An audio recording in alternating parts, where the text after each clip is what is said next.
जय माता दी। दोस्तों, आज के वीडियो में हम कुंडली में बनने वाले 7 अपार धन संपत्ति योग के बारे में बताएंगे। इन योगों में जन्मा जातक निश्चय ही धनवान बनता है। ये योग महर्षि पराशर के द्वारा ही कलमबद्ध किए हुए हैं। कलयुग में महर्षि पराशर का मत सर्वमान्य है। आइए, ये 7 महर्षि पराशर के योग इस प्रकार हैं। इन सूत्रों के अनुसार इन योगों में जन्मे जातक निश्चय ही धनवान होंगे।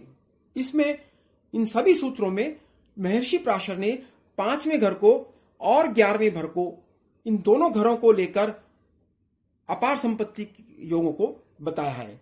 आप कहेंगे कि महर्षि पराशर ने 5वां घर और 11वां घर ही क्यों चुना? धन के भाव तो दूसरा भाव है और 11वां भाव है। तो इसमें आप ये देखिए, जो चौथा घर और 10वां घर जो होता है वो जनता के धन का भाव होता है, और चौथे घर से दूसरा यानी कि जनता का धन 5वां घर, इसी प्रकार 10वें से दूसरा यानी कि 11वां भाव भी जो हुआ वो जनता का धनी भाव कहलाएगा। तो पहला सूत्र जो है वो इस प्रकार है। यदि पंचम भाव में बुध की राशि हो, यानी कि 3 नंबर राशि हो या 6 नंबर राशि हो, और उसमें बुध देवता विराजमान हो। आगे महर्षि पराशर बताते हैं कि लाभ भाव में यानी 11वें भाव में चंद्रमा, मंगल और गुरु विराजमान है। तो पंचम भाव में बुध अपनी राशि में बैठे हों और लाभ भाव में चंद्रमा, मंगल और गुरु ये तीनों ग्रह बैठे हों, तो इस स्थिति में कई राजयोग बन जाते हैं। जैसे गजकेसरी योग बन जाएगा, चंद्र मंगल योग बन जाएगा, गुरु मंगल की युति योग बन जाएगा। इसके अलावा यहां चंद्र, मंगल और गुरु की दृष्टि, ये तीनों ग्रहों की दृष्टि जो है वो बुध पर पड़ेगी तो त्रिराज्य योग बन जाएगा। इतने सारे योग बनते हैं तो इसमें कोई संशय नहीं कि जातक बहुत ही धनवान होगा। दोस्तों, दूसरा सूत्र इस प्रकार है। पंचम भाव में गुरु का क्षेत्र है, यानी पंचम भाव में गुरु की 9 नंबर राशि धनु या फिर 12 नंबर राशि मीन है, और पंचम भाव में गुरु स्वयं विराजमान है। तो वैसे तो यह बहुत ही सिंपल है कि यदि गुरु त्रिकोण में स्वयं राशि में बैठे हैं तो जातक को धनवान तो बना ही देंगे, और लाभ भाव में बुध बैठे हैं तो पंचम भाव में गुरुदेव हो और लाभ भाव में बुध से उनका दृष्टि संबंध बन जाए। वैसे तो गुरु का त्रिकोण में बैठना ही इतना शुभ होता है जो जातक को लाइफ में सब कुछ दिला देता है। फिर ऊपर से बुध देव से दृष्टि संबंध में जातक अपार संपत्ति का मालिक बन जाएगा। दोस्तों, तीसरा सूत्र में यदि पंचम भाव में शुक्र का क्षेत्र हो, यानी कि शुक्र की राशि 2 नंबर वृषभ राशि हो या 7 नंबर तुला राशि हो, तो पंचम भाव में या तो 2 नंबर राशि हो या 7 नंबर राशि हो, और इस भाव में शुक्र स्वयं विराजमान हो, और 11वें भाव में यानी कि लाभ भाव में मंगल बैठे हों। कृपया दोबारा सुनिए। कुंडली के पंचम भाव में तो वृषभ राशि हो या फिर तुला राशि हो, और इसमें शुक्र देवता बैठे हों, और लाभ भाव में मंगल देव बैठे हों, और दोनों का दृष्टि संबंध हो। ऐसा जातक अपार धन का स्वामी बनता है, वो बहुत ही धनवान होता है। ये बात तो लेकिन सत्य है कि मंगल शुक्र का दृष्टि संबंध होने से जातक का चरित्र कमजोर होता है, क्योंकि यहां पर पंचम भाव की इन्वॉल्वमेंट है। लेकिन चरित्र कमजोर होने का यह मतलब कतई नहीं कि वो धनवान नहीं हो सकता। ऐसा जातक अपार धन संपत्ति का मालिक अवश्य ही बनेगा।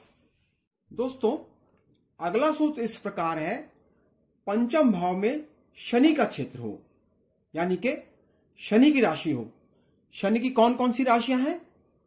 एक मकर और दूसरी कुंभ, यानी कि पंचम भाव में 10 नंबर या 11 नंबर की राशि हो और उसमें स्वयं शनि विराजमान हो।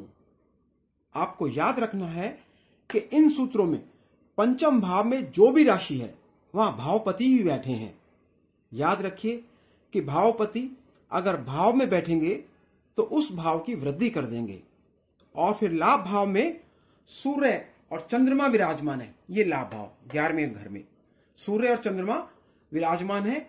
अब देखने वाली बात यह है कि उस कुंडली में कुछ दुर्योग भी बन रहे हैं, लेकिन दुर्योग भी एक प्रकार का योग होता है और नुकसान नहीं करेगा।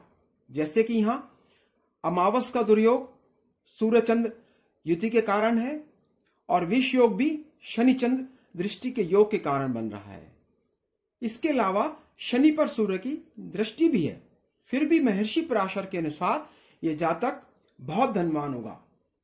बहुत सी सरल की बात है, शनि पाप ग्रह होने के बाद भी त्रिकोण में बैठकर स्वयं की राशि में शुभ फल देंगे और सूर्य यदि लाभ भाव में बैठे हों तो फिर ऐसे जातक को कभी भी धन की कमी नहीं होगी।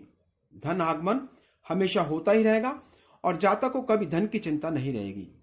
इस सूत्र से भी यही क्लियर होता है कि इस कुंडली में जो दुर्योग बन रहे हैं, जैसे अमावस योग, विष योग, सूर्य शनि दृष्टि योग, तो इन सब के होते भी यहां जातक के पास अपार धन होगा। दोस्तों, अगला सूत्र इस प्रकार है कि पंचम भाव में सूर्य का क्षेत्र हो, यानी कि पंचम भाव में सिंह राशि हो और उसी में सूर्य देवता विराजमान हो। इसके अलावा लाभ भाव में चंद्रमा, शनि और गुरु की युति हो, तो ऐसा जातक बहुत धनवान होता है।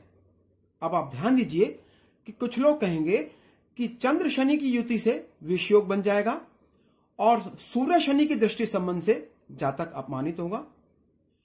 इनके होने से यह नहीं कह सकते कि जातक धनवान नहीं हो सकता। निसंदेह जातक अपमानित भी हो सकता है और विषयों के भी प्रभाव आएंगे, लेकिन जातक के पास अपार धन की प्राप्ति होगी। जातक जो है वो धनवान जरूर होगा। इसके अलावा यह विचारणीय बात है कि सूर्य गुरु का दृष्टि संबंध के होने से जातक बहुत विद्वान होगा।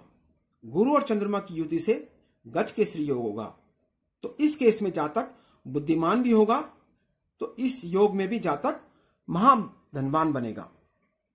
अगला योग इस प्रकार है कि अगर पंचम भाव में चंद्रमा की राशि हो, यानी 4 नंबर कर्क राशि हो और उसमें चंद्रमा विराजमान हो और लाभ स्थान में शनि बैठे हों, तो इस अवस्था में चंद्र शनि का विषयोग तो होगा ही, लेकिन जातक अपार संपत्ति का मालिक होगा। तो ये आखिरी सूत्र इस प्रकार है, अगर पंचम भाव में मंगल का क्षेत्र हो, यानी कि 5वें भाव में मेष राशि या वृश्चिक राशि हो और पंचम भाव में मंगल देव स्वयं विराजमान हो और लाभ स्थान में शुक्र देवता बैठे हों, यानी कि उल्टा हो गया, शुक्र के समय में मंगल और मंगल के समय में शुक्र। ऐसी स्थिति में भी जातक बहुत धनवान होगा, यानी उसे कभी धन की कमी नहीं होगी। दोस्तों, जैसा कि आपने देखा, इन सूत्रों में दुर्योग के साथ साथ ही योग भी बन रहे हैं। आप दुर्योग से घबराएं नहीं, क्योंकि जहां दुर्योग है वहां योग भी है। जैसे कि हर बुराई के साथ कुछ ना कुछ अच्छाई होती है और हर अच्छाई के साथ कुछ ना कुछ बुराई होती है। जैसे यश के साथ अपयश और अपयश के साथ यश रहता है, तो जैसे योग का लाभ है तो साथ साथ कुछ हानि भी होगी, केवल लाभ ही लाभ नहीं हो सकता। और इसी प्रकार दुर्योग से खाली हानि नहीं, लाभ भी होगा। दोस्तों, उम्मीद है कि महर्षि पराशर के ये सूत्र आपको पसंद आए होंगे। अगर आपको मेरी ये वीडियो पसंद आई है तो इसे लाइक करें, इसे शेयर करें और मेरे चैनल को सब्सक्राइब करें। जय माता दी।